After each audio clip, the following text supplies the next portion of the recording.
Alright mga kaibigan, kagigising lang natin. Maaga pala nag-release, 6:05, 6:43 na.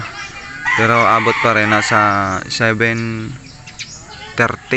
yung 1-2 yung speed. Kaya kailangan nating bumangon kasi magwa 1-2 yung speed ng ibon natin ngayon. Bali, second lap na ng pan-race, Bako, 91 kilometers. Binababad natin sa init yung mga kasama nila. Si Renato lang yung naka-entry natin ha. Training lang yung dalawa nating banded. Pangdiinan natin yun pang tawidan na natin yung dalawa na yun. Si Gabo no, relax na relax ha. Nag-iipon ng persa yan para sa October. Problema nito mga kaibigan, sobrang sakit ng tiyan natin.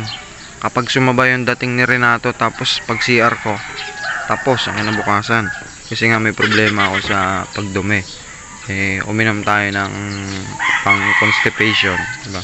Mga laxative, Dulcolax.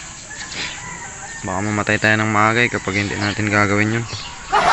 Mga kaibigan, mukhang pagdating ni Renato ay maglalaro muna siya dyan sa bubong. Yan o, dami siyang kalaro dyan o. Mga wild na naibon. Kawawa naman nga at walang nagpapatuka dyan. Minsan dito yan dumadayo. Ikot-ikot dito, yung mga sobra-sobra sa ilalim, tinutuka nila. Nakapag-clock na mga kaibigan, si Boss Alfred Salazar. Buksan na natin. Taga-Bansod dyan. 1-1 ng speed. Hirap talaga tibagin yun ni Boss Alfred. Bali mga kaibigan, kapag dumating yung ibon, si Renato, i-off na natin yung cam kasi kukunik pa tayo sa internet. Nakabahan na tayo mga kaibigan. Parating na yan. Pero talo na talaga. Hindi na naman tayo makakapasok sa ranking nito. Nangangarap tayong 1-1 ng speed, mukhang hindi talaga kaya. Wala pa rin. At ayun mga kaibigan, voice over na naman tayo. At sa kabutihang palad mga kaibigan, may pauwi tayo ngayon.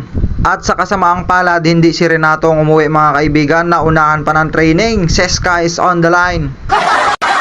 Napakaaga nga ni Seska ngayon umuwi mga kaibigan. Hindi ko akalain ito. Grabe mga kaibigan, kung nasali natin to sa 3 laps entry, malamang umi-speed ito ng 1-1 ngayon. Kulang-kulang 1-1 talaga. Estimated ko lang yan mga kaibigan ha. At makalipas ang 3 minuto mga kaibigan ay dumating na nga si Renato. At sa pagdating niya mga kaibigan, kitang-kita ko basa ang kanyang mga buntot. At hindi ko alam mga kaibigan kung bakit basa ang buntot nito. At syempre magkaklak tayo. Pinatay muna natin yung camera. Hindi na masama mga kaibigan, umispeed pa rin tayo ng 946. After 10 minutes mga kaibigan na dumating si Renato, dumating na rin si Baldwin, yung kapatid ni Seska. Payat, umuwi at tamlayin, pero umuwi yan mga kaibigan. Pagdating yan, matutulog na naman yan dyan sa loob ng loop.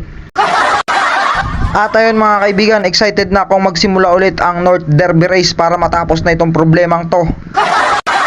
At ayun, okay. Bawi na tayo third lap, bad trip.